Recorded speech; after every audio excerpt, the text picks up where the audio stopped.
ئەمە دووبارە سڵاوتان لەبێ چینە لای تەوەریکی تری کورسات مەگەزین و باس لە گرنگی بە ئەرشیڤکردن و هەروەها نووسینەوەی بەشێک لە گۆرانی و موزیکی کوردی ئەەکەین کە چۆن بتوانرێت جیا لەوەی کە ئێستا ئەو دنیاکرانەوەی کە هەیە و بەتایبەتیشەوە تۆڕە کۆمەڵایەتیانی کە هەیە جگەی لەوەی کە ئەتوانرێت بەشێک لە بەرهەمەکانی تایە بڵاو بکرێتەوە چۆن بتوانرێت لە ڕێی کتێب و هەروەها نووسین و هەروە بابەتی ئەرشیڤکردنەوە بتوانرێت بابەتی موزیک جارێکتر بە ئەرشیڤ بکرێت.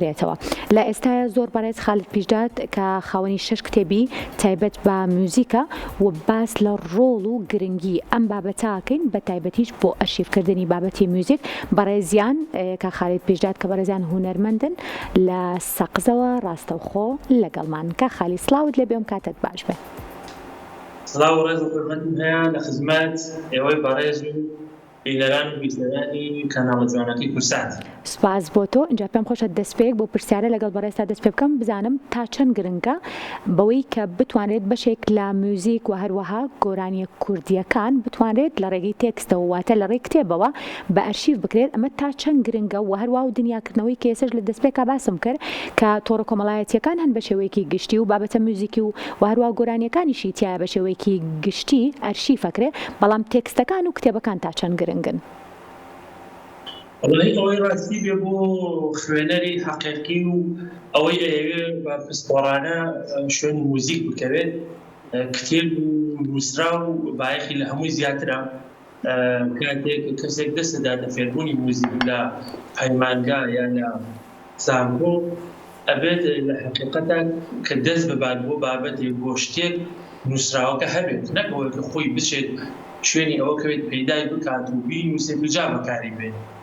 ئەوەیە منیش بۆ خۆم تووشی و کێشە بوو کاتی خۆی کاتی بەخوێن زۆر هەستم کرد کە قوتابخانەی کوردی دو بابەتەوە چۆڵا بەداخۆ زۆر بە یەخدارم زانی و بە ئەرکم زانی کە بتوانم ئەم دەنگە نزمە و ئەم بیرۆکەی خۆم تا ڕادێت بتوانم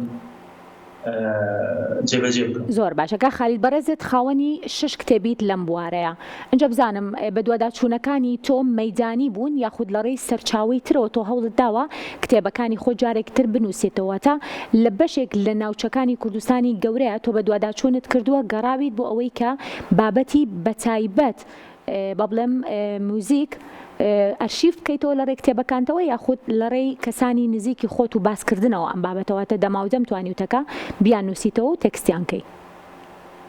ئەوەی لە ڕاستی بێت بەشی زیاتری مەیدانی بووە، یعنی بە دوای دەنگێکا یان لە ڕووی بە شوێن فەرهەنگێکی موزیک یا وەردە فەرهەنگێکی مۆزیکا چوین ئەو بابەتانە ئەو ئارشیڤە ئەوەی کە دەستمان کەوتووە گەڕاوین کۆمان کردوتەوە هۆڵمانداوە پۆلێنی بکەین و لە چوارچێوە و لە یاسا و ڕێسای موزیکا بنووسینەوە بۆ هیوایی بەسوود بێ. بەشێکیشی کە لە کتێبەکان کە پێویستی بە پارچە موزیکی تەنیایە، ئەویش هەر هەوڵ سەیرم کرد قوتابخانەی کوردی زۆر چۆڵە لە ڕێگەی مامۆستایانی ئازیز بوو کە هەر خۆم قوتابی ئەوانم وەکو مامۆستا وەریا ئەحمەدی خۆشەویست، مامۆستا چالاکستیر، مامۆستا ڕزگار خۆشنا و مامۆستا دکتۆر ئامانج غازی چەند کەسی تر هەوڵماندا ئەو پارچە موزیکانە کە پارچە موزیکای تەنیان زۆر ژەنیار بە تایبەت لە ڕۆژهەڵات لای خۆیان بەدوایەوە بوو لەبەر نەبوونی ئەمانە ڕووی ئەکرد لە تێکست و کتێبی فەرهەنگەکانی تر. دوو کتێب لەوانە دابین کراوە بۆ بابەتە و بەڵام زیاترەکەی مەیدانی. باشە. جا پرسیاری ئەوم هەیە ئایا کتێبەکانی تۆ لە دوای ئەوەی کە بێگومانەمە ئەرشیڤێکی زۆر باشە بۆ نێو کتێبخانەی کوردی و بەتایبەتیش بۆ هونەرمەندان بە شێوەیەکی گشتی کتێبەکان بۆ خوێندنەوەی ئاسایی واتە کەسێک کە خوێنەری ئاسایی بێت ئەتوانێت سوود لە کتێبەکان وەرگێت یاخود بەتایبەت و کەسانی کە هونەرمەندن یاخود سەرقاڵی بڕوانامەی بەکالۆریۆس و دکتۆران لە بەشێک لە بابەتە هونەریەکانە ئەتوانن سوود لەم سەرچاوانی بەڕێزە وەرگرن؟ وەڵامی سییانیان وەکو کتێبی دۆڵاب وەکو پەنجە کوردی و هەروە قەنەبارانە و کتێبی سولفەژی لێری ڕیتمیکەکە بۆ کەسانێکە لە زانکۆ موزیکە خوێنن لە پەیمانگا موزیکە خوێنن بە سوودە. بەڵام کتێبی هەندە لە شێوە گوتنەکان و تیۆریای موسیقای کوردیەکە وڵی بۆ خوێندنی ئاستی باڵایە بەڕاستی بۆ بڕوانامە بۆ ئەمانە بەسوودە چون قرسە بابەتی پسپۆڕانەی موزیکە. زۆر باشە. بەپێی بەدواداچوونەکانی بەڕێزت وەکو ئاماژت پێکرد کە بەدواداچوونی زۆرت کردووە، اینجا پێم خۆشە لە زاری تۆ بزانم موزیکی کوردی بە تایبەت لە بواری ئەرشیڤکردنە لەکوێیە؟ ئایا ئەمە کتێبی جگەر لەم کتێبانی بەڕێز و چەندین هەوڵی تر کتێبی بە ئەرشیڤکراوی تری با بڵێم سەرچاوەمان زۆرە بۆ بابەتی موزیک بە شێوەیەکی گشتی یاخود نەخێر سەرچاوەکان کەمن؟ وەڵاهی ئەوەی کە پەیوەندی بە تیۆریای موسیقاوە بێت کە لە هەموو شت گرنگترە بۆ مەکتەبێکی مۆسیقایی یا فەرهەنگێکی مۆسیقایی کە بڵێن فەرهەنگی موسیقای کوردی لە ڕۆژهەڵاتی ناوین کاری تاکە کەس نییە، پێویستە ستافێکی بەهێز بێت لەسەری بکرێت و گوێ لێ ڕابگیرێت و ئەوان بابەت دەربکەن و پشتەستور و ڕاستی بکەنەوە لەبەرەوە هەمووان وەکو زانکۆکان و پەیمانگاکان گوێی لێ بگرن و بەکاری بێنن.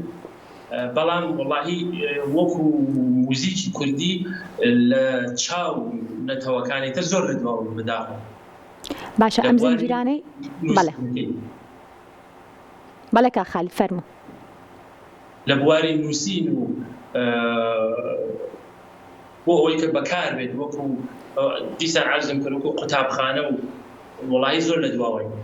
باشە بزانم تۆ خۆت وەکو هونەرمەندێک تا چەند هەوڵەکانت بەردەوامی پێئیت بۆی کە بە تایبەت بواری موزیک لانی کەم هەر نەبێت چەند سەرچاوەیەکی تری هونەرمەندان و یاخود بڵێم بەشێک لە موزیسیانانی ترمان هەبێت بۆ ئەوەی کە ئەمانەش ئەرشیڤ بکرێن و بەشێک لە بابەتی هونەری لە نێو کتێبخانەی کوردیا دەوڵەمەند ببێ؟ وەڵاهی ئەو مامۆستایانەی کە وەکو هونەرمەند و مامۆستای ئاوانگارد ئەناسرێن وەڵاهی بەداخۆ ئەڵبەت خوا تەمەنی ئەوانەی کەمەوە درێژی کە بەڵام هەوو لە کەمبوونن ئەمری خوا ئەکەن و ئەڕۆن ئەوەیە هەتاکو بێت سەرچاوە ڕەسەنەکان لە بواری تیۆری دیسان ئەڵێم لە بواری تیۆری هەتا بەر و لە کەمی ئەوە زیاتر کاری دەنگبێژی و کۆنسێرت و ئەو شتانی کە پەیوەندی هەیە بە بازرگانی موزیک بایەخی زۆرە. بەڵام من بۆ خۆم لە ساڵی 2012 وتم کۆنسێرتم نەکرد، یعنی وتم هەموو کۆنسێرت دەکەن بۆچی کەسێک نەبێت کتێب بنووسێت ئەوەی کە خوێنەواری موزیک چۆن بۆ خۆم شتم بینی بۆ خۆم بەسەرم هات نییە. من ئەمێت چەند پارچە موزیکی کوردی لەبەر بکەم لە بۆ بیژەن بۆ نمونە نییە بە نۆت نەکراوە یان هەر نازانم کەسێک کردوویەتی یاندا. ئەوەش بەداخۆ وەڵاهی لە خۆبردووی ئەوێ مامۆستایانە کە من لە خزمەتیانە بووم کە ناویانم بێنە خوا تەمەن درێژیان کە هەموو بە لە خۆبردووی و وانیان بە من تۆ لە خزمەتیانە بووم و تەنانەت وەڵاهی میوانداریشیان کردبوو. سوپاس بۆ بەڕێز خالید پیشداد هونەرمەند کە لە شاری سەقزی خۆشەویستەوە ڕاستەوخۆ لەگەڵمان بوویت بە هیوای بەردەوامی و تەندروستی باش بۆ بەڕێستان.